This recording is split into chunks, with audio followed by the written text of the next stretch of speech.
Le 19e jour avant les calendes de septembre, en l'an 14 après la naissance du Christ, Auguste expire à Nola.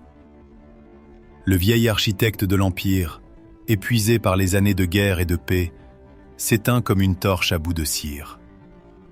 Autour de son lit, les visages se penchent. Les médecins murmurent. Les proches retiennent leur souffle.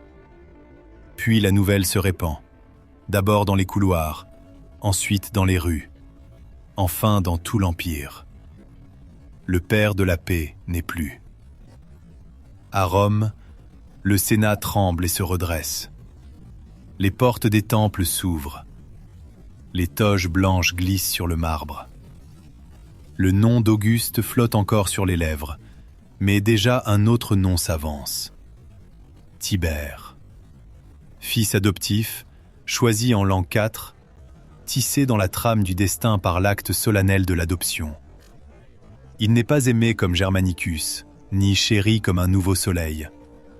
Mais il est là, nécessaire, inévitable, enveloppé d'une gravité sombre. Le Principat ne meurt pas avec Auguste. Il demeure, armature invisible sous les ruines de la République. Les comices survivent, coquilles vides où la foule se rassemble sans réelle puissance. Le Sénat siège, parle, délibère. Mais ses décisions se plient au regard du princeps. Tout l'édifice se tient sur un seul homme, comme un pont sur une unique arche. Autour de ce pont veille une garde, la garde prétorienne. Créée par Auguste, triée parmi les meilleurs soldats d'Italie, elle campe à proximité de Rome, répartie en unités qui veillent sur la cité et sur le trône. Elle porte le fer et la cuirasse, mais elle tient aussi le destin. Car celui qui commande ses hommes ne protège pas seulement le prince. Il contrôle l'accès à son oreille, filtre les suppliques, ouvre ou ferme la porte du pouvoir. Ce commandement ne revient pas aux grands du Sénat, mais à des hommes d'un autre rang, l'ordre équestre. Chevalier de Rome, riche sans être noble, puissant sans être sacré. De ce groupe naît un nom que les chroniques ne cesseront plus de répéter. Lucius Aelius Seianus. Il vient d'une maison qui n'est pas illustre par les triomphes, mais par la proximité de l'ombre. Son père, Lucius Seius Strabo, porte déjà la cuirasse du préfet du prétoire sous Auguste. Dans les allées discrètes du pouvoir, Strabo marche à côté des légions invisibles. Le fils regarde, écoute, apprend. Il observe les allées et venues des sénateurs, les silences de l'empereur, les gestes d'impatience, les peurs qu'on ne dit pas mais qui s'écrivent dans les yeux des puissants. Les annales de Tacite le nomment fermement, comme on pointe un doigt vers le cœur d'une tragédie. Suétone déroule son ombre à côté de celle de Tibère. Dion Cassius inscrit son visage dans la grande rumeur de l'histoire. Tous convergent. Là, au milieu du règne de Tibère, une figure se dresse. Auxiliaire d'abord, maître ensuite. Séjanus entre dans la carrière équestre comme un nageur entre dans un fleuve dont il connaît déjà les courants. Il ne vient pas de la périphérie naïve, mais du noyau même où l'on apprend le langage des ordres murmurés, des faveurs dosées, des menaces suggérées. Aux côtés de son père Strabo, il partage le commandement de la garde. 2 préfets pour un seul impérial. 2 mains sur le même glaive. Puis survient le glissement, presque silencieux. Strabo est appelé ailleurs, loin de Rome, peut-être vers l'Égypte, ce grenier de l'Empire où l'on ne confie la clé qu'à ceux qui inspirent une confiance absolue. Rome conserve le fils. Le père s'éloigne, le fils reste seul à la tête de la garde prétorienne. Une génération quitte la scène. L'autre avance jusqu'au bord du Prosénium. Sous Tibère, Et sous son impulsion, les cohortes se rassemblent. On construit, hors des anciens remparts serviens, un camp unique. Les Castra Praetoria. Des murs s'élèvent dans le ciel de Rome. Des tours, des portes, des fossés. Le bruit des marteaux résonne comme un nouveau serment. Là, sous sa main, la force la plus proche de l'empereur se concentre. Non plus éparpillée dans les ruelles, mais serrée derrière des remparts, prête à se déployer. Ce regroupement change tout. Désormais, un seul ordre peut mettre en marche une force compacte, disciplinée, armée, qui vit, mange, dort sous le même toit de tuiles et d'acier. Et cet ordre, c'est lui qui le donne. Préfet du prétoire, gardien des portes, maître des veilles nocturnes. Toute approche vers Tibère passe par ses yeux, ses oreilles, ses soldés. Tibère, lent, méfiant, réservé, commence à s'appuyer sur lui. Dans les causes judiciaires, dans les affaires politiques, c'est la voix de Séjanus qui se glisse à son oreille. Les procès de Méiestas, ces jugements pour lèse-majesté, où la parole même peut devenir crime, se multiplient. Qui doit être accusé? Qui doit être épargné? Qui, dans l'assemblée des sénateurs, porte en lui le germe d'un possible rival? Séjanus suggère. Tibère écoute.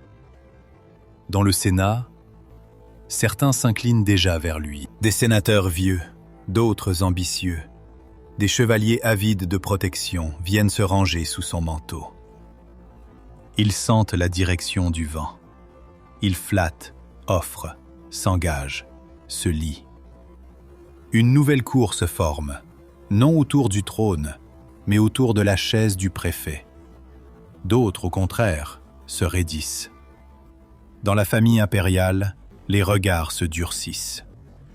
Drusus le jeune, Drusus Julius César, est le fils de Tibère, son héritier présomptif. Sang direct, promesse de continuité. En lui, l'ordre naturel des générations se reflète. Mais en l'an 23, cet ordre se brise. Drusus meurt.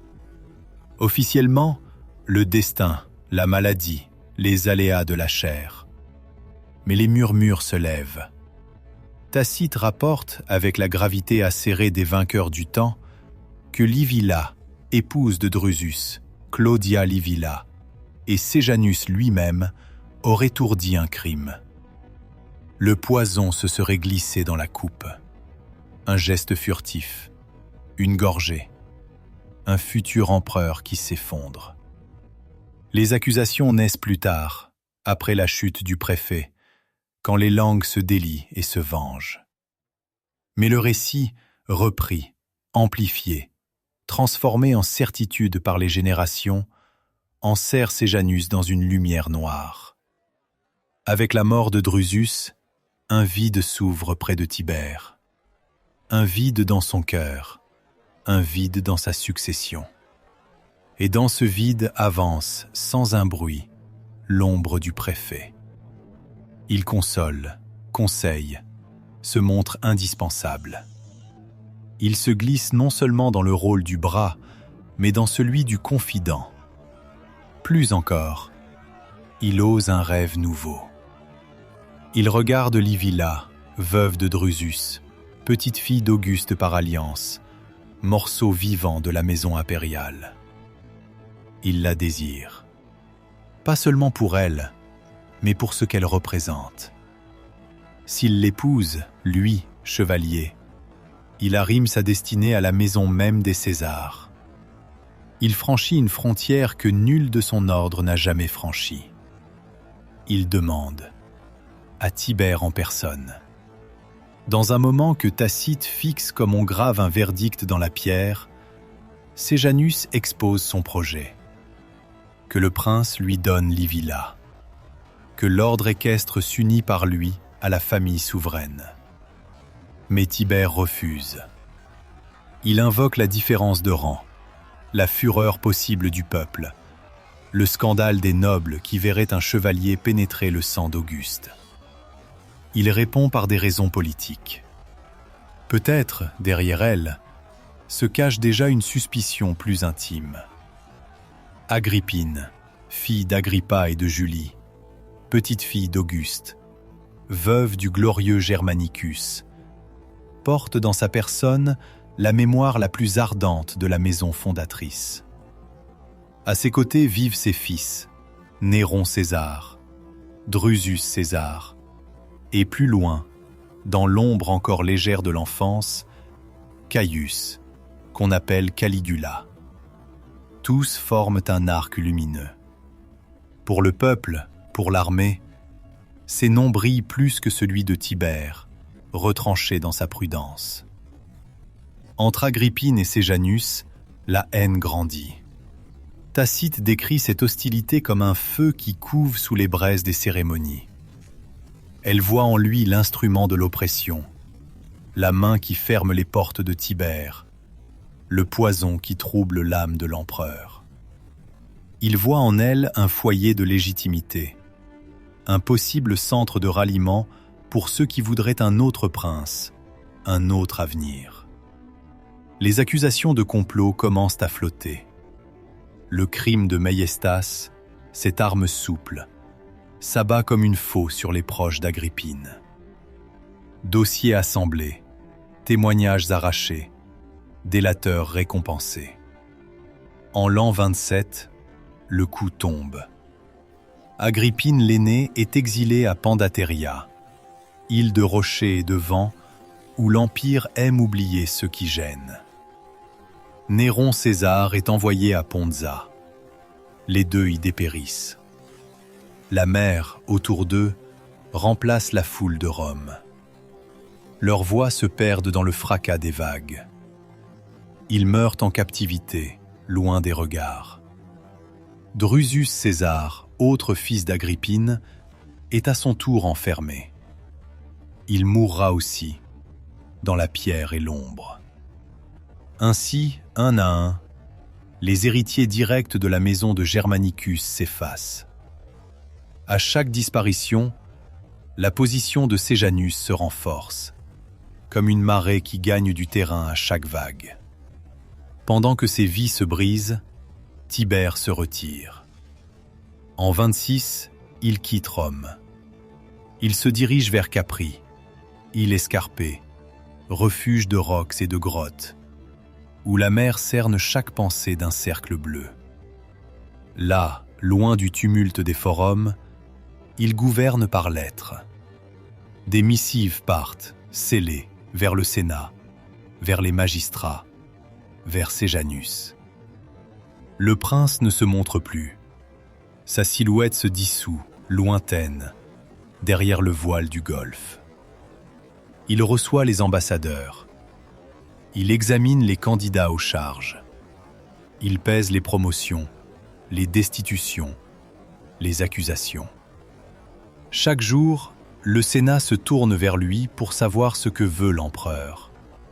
Et ce que l'empereur veut, c'est ce que lui transmet le préfet.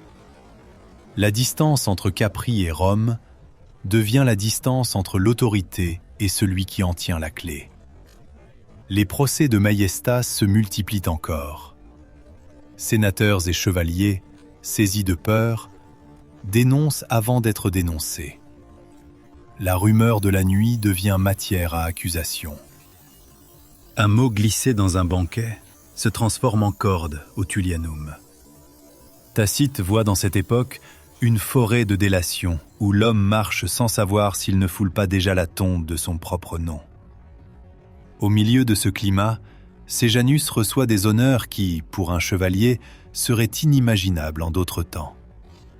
En l'an 31, il est consul suffect avec Tibère lui-même. Pour un instant, le faste grave côte à côte le nom du prince et celui du préfet. L'ordre équestre franchit la frontière sacrée du consulat. Des statues se dressent en son honneur dans diverses cités. Les cortèges le saluent. Les flatteries prennent un ton quasi religieux. Dans les conversations les plus secrètes, certains murmurent qu'un mariage avec la maison impériale pourrait encore se nouer. Que, peut-être, un jour, le nom de Sejanus figurerait non plus comme celui d'un bras, mais comme celui d'un successeur. Rien n'est écrit, rien n'est proclamé, mais tout inquiète. Les auteurs antiques notent ce déséquilibre. Jamais un préfet du prétoire n'a concentré autant de pouvoirs militaires et politiques. Le camp prétorien, les procès, l'accès aux princes, les honneurs, tout converge vers un seul homme qui n'est pas empereur. Rome sent, confusément, qu'un fil se tend trop fort, qu'il va se rompre. Sur Capri, Tibère se replie davantage dans ses pensées. Ses lettres deviennent plus ambiguës. Devant le Sénat, elle loue encore parfois la loyauté, évoque la fidélité de ceux qui l'entourent. Mais entre les lignes, quelque chose change. Des soupçons percent. Des mots à double tranchant apparaissent, comme ces lames qui brillent sans qu'on sache encore dans quelle chair elles entreront. On raconte que Tibère consulte en secret quelques hommes dont il estime le jugement. Marcus Cosseius Nerva, juriste habile, et Lucius Aelius Lamia, figure proche du prince, entendent ses interrogations. Que faire d'un favori qui, en son nom, tisse un réseau si dense que même l'empereur pourrait s'y trouver pris? La méfiance, lente au début, devient résolution. Lui aussi chevalier. Lui aussi homme de l'ombre. Tibère le choisit, non pour l'élever à la lumière, mais pour en faire le couteau que l'on tient caché dans la manche. Il le nomme à une fonction liée à la garde, préparant ainsi le relais.